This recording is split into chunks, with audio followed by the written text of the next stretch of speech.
Okay, well, thank you very much. Could you please identify yourself and your organisation and your position, Mr. Griggs? Yes, Dean Griggs. I'm the Manager of Community Safety and Wellbeing with the City of Melbourne. Thank you. And you have provided us with a submission, and there's been actually a sign-off by the Lord Mayor. So we'd appreciate it maybe if you spoke for a short time about your submission, and then we're likely to have some questions. Sure. Thanks for the opportunity. And we at City of Melbourne have a huge interest in the taxi industry, as you'll see from our submission and the submission prior to that as well, when the first report was released. What we've provided is a reasonably sort of high-level response there. We haven't commented on all 145 recommendations, but we're pleased that the recommendations and the report was so extensive, and there's a number of points where we as City of Melbourne have an intersection with the taxi inquiry, and I suppose the first thing I'd say is congratulations on such an extensive review, and we've really been interested in where that's going. In terms of what we've, I suppose the key points on where we might see ourselves working together with the future directions is around the idea of, I suppose, parking in the city and taxi ranks in the city, and it was great to see in the report the acknowledgement of the role of local government, in particular around safe ranks, and that as a model to be taken out across the state.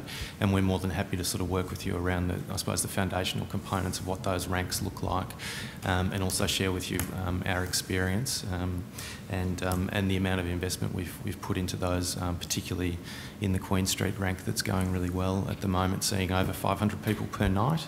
And we had one night in June where we had 1,000 people use that rank on a Saturday night, compared to under 500 at the Flinders Street rank. So we've got a whole lot of data there that we can share with you around how that rank's operated and the success of it and the components included. We were very keen and very pleased to see within the recommendations around the use of data. So we're very interested to look at how taxis function within the city and how supply meets demand in terms of the fleet and the number of people in the city. That's one thing we've found we've really grappled with over the last number of years around what number of taxis there are in the city, the destinations of their trip, what the flow is in and out of the CBD, and how we might play a part in managing parking and the taxi fleet in the city. But it's very difficult at the moment for us to understand that. So the notion of understanding data better and using data better for planning as a municipality and capital city is really welcomed. We were also really pleased to see the acknowledgement of drivers and appropriate remuneration for drivers in there, and increasing skills for drivers was something that we were really pleased to see. And one other issue that I'm not sure how we can tackle it and possibly tackle together is the idea of hailing, and how we can decrease hailing and increase the formal use of ranks within the city, just around patron safety and pedestrian safety as well, is something that we're keen to explore. And the point where I suppose we may have a conversation is around for us, and it's probably my final point for now, is around the importance of yellow livery. We see that as a key aspect in the taxi fleet, and something that's we'd like to see maintained. And then also, I suppose, the final point is around accessibility and looking at, and we're pleased to see that accessibility in those people with a range of mobility needs and disabilities will hopefully get a robust and reliable taxi service out of the future direction of where the inquiry goes. So as opening remarks, it's probably all I'd say. I mean, I think it's all in there in the report that we've sent through, or the submission we've already made. So thank you. Yes, we've read your submission. And just on the livery and its colour, is it that it's kind of iconic, or is it more it's functionally valuable in that people can see it and recognise it?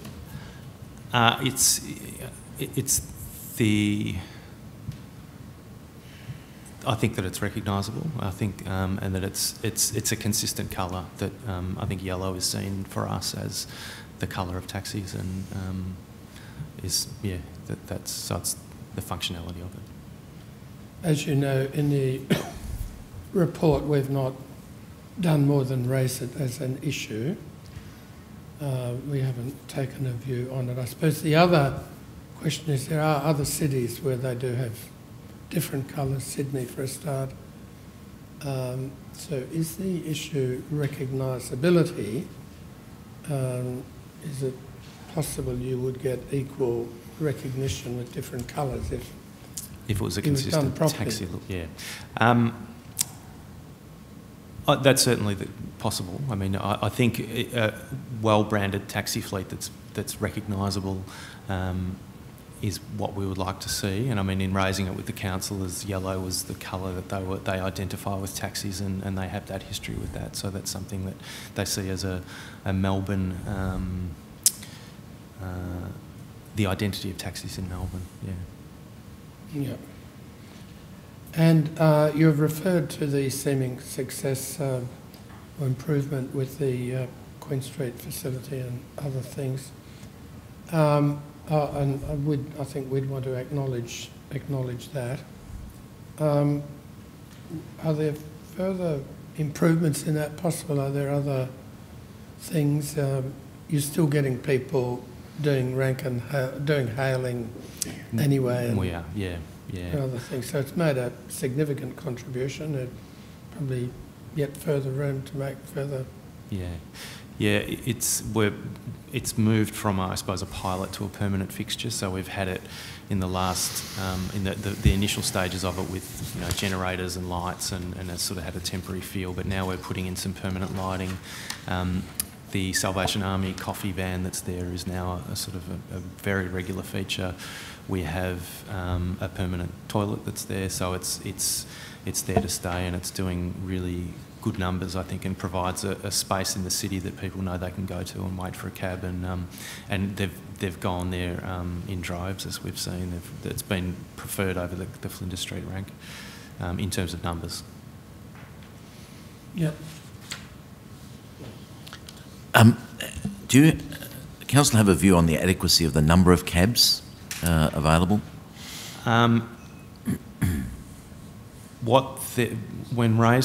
it was raised with councillors, what they talked about was understanding the data more. So what they don't want is an oversupply, but what they do want is to understand peak times and how the fleet operates across a 24-hour, 7-day-a-week cycle. So, they're keen to understand that given that there'll probably be more cabs in the market, possibly if all the recommendations go through and there's a more entrance to the market, that hopefully we would understand over that time period the capacity and the demand and supply issues. So I don't know if that makes sense, but yeah, it just intrigues me a little bit because whilst I'm totally supportive of the notion of safe ranks and so on being established, on the one hand, we're building these great ranks for people to wait, and we're even providing toilets for them, and they can wait until the cab comes. Another way to look at it would be to say if we had enough cabs there, we might actually be able to avoid a lot of that infrastructure. Yeah, I think, I mean, that's only Friday and Saturday night. That rank runs Friday and Saturday nights 11 till 5. But yeah, I take your point that if there was, but there is at those times sometimes it can go both ways. More people than cabs, and more cabs than people. So whether we're able to find the perfect balance, I don't know. I'm not sure. Does the city have plans for more safe ranks? There's no plans at this stage, but certainly with the success of Queen Street, it's a model that can be applied elsewhere. We've certainly got at Burke Street, corner of Burke and Swanson, just near the tram stop, there's a new toilet that's gone in there, and that's becoming more of it's not a safe rank in inverted commas, in that there's not marshals there at the same time there are at Queen Street. But that's certainly one that's being used more and more because of I think the toilet, and also just the way that nightclubs, there's a few venues around there that draw people in.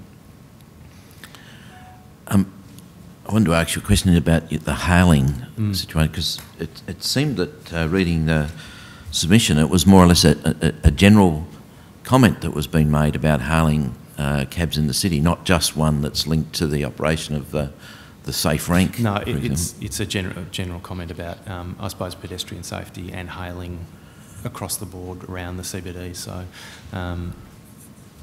yeah, so it's around safety as well. So that would be a fairly significant change for the operation of taxis, which have provided hail services forever. But are there any examples that you've got in mind of other cities where that's happened? No, there's not to my knowledge, but it's just something that has been a recurring discussion we've had around that. So yeah, I know it'd be a complete culture change, but it is something that we've noticed, yeah, for pedestrian and other drivers' safety. Yeah. Okay.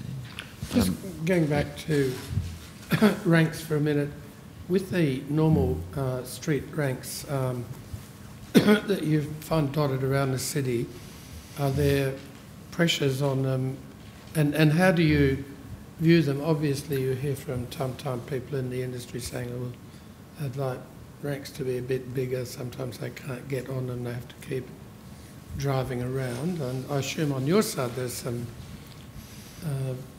trade-offs and limits to the size of ranks because they displace parking and traffic and so on. How do you look at questions of those sorts of ranks?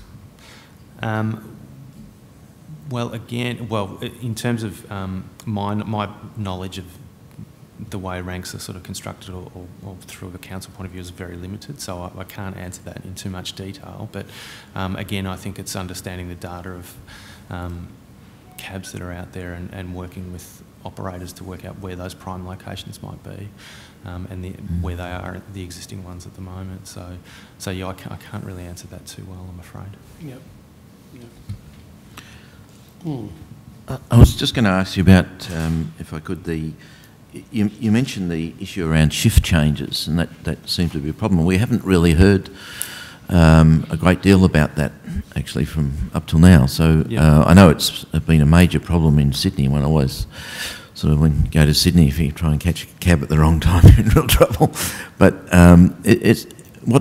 what is the problem here that you're picking up? That point was raised to us through, we have a licensees forum, so we bring together a number of licensees in the city together to talk about how their venues are going and what issues they're experiencing, and that was one that's been raised to us by them around those late night operators at 3 a.m. in the morning. There tends to be, from their experience, a lack of cabs at that time, and that the 3 a.m. changeover means that there's cabs going out to their depots as opposed to being in town. So it's 3 a.m. in the early morning, not the rather early than the morning late as opposed to the afternoon. or From that point of view, because it's come to us through that licensees forum, so their issues are at early morning. Yeah. And how would you distinguish your weekend cabs that you're proposing? Certainly not by different livery. Look, I think we see that as possibly an extension of the peak times licences. So the green. Is that what you mean in terms of colour? Or yeah, well, we've got the green tops. Would these be red tops or something? Well, it might just be it's an extent. We see it as sort of an extension of the green, really, in that model. So it doesn't have to be a different colour. Yeah. Okay. All right. So, So, thank you very much for coming today, and also for your submissions and input into the inquiry. Thanks.